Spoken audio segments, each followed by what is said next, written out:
JCA Patrol. Ipinagdiriwang ng JCSGO Christian Academy ang kanilang ika-29 na anibersaryo, samantala ng kampiyon naman ang 2 Self-Controlled Army sa ginanap na Yale competition. May ulat si Axel Galang. Salamat, Ian. Masayang ipinagdiwang ng JCSGO Christian Academy ang kanilang 29 anibersaryo, kasabay ang kanilang sports fest. Kamakailan, ang selebrasyon ay puno ng kulay, sigla at pagmamahalaan ng bawat mag-aaral, mga guro at magulang. Nag-umpisa ang selebrasyon sa mga presentasyon ng bawat grade level, kung saan nagsuot ang mga estudyante ng iba't ibang costume at nag-perform sa entablado.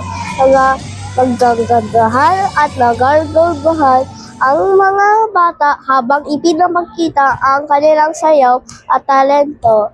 Kasunod nito ay ang exciting Team Yale competition for grade level, kung saan nagkampiyon ang 2 self-control sa grades 1 to 3 category.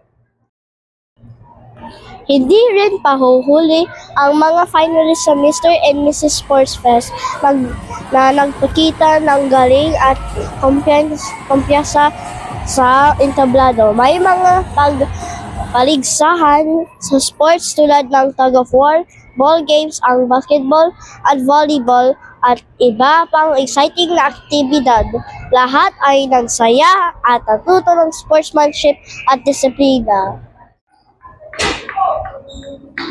Ang pagdiriwang na ito ay hindi lamang selebrasyon ng anibersaryo ng school, kundi pagkakaisa, talento at kasiyahan para sa buong komunidad ng JCA. Ako po si Axel Galang, nag-uulan. Back to you, Ian.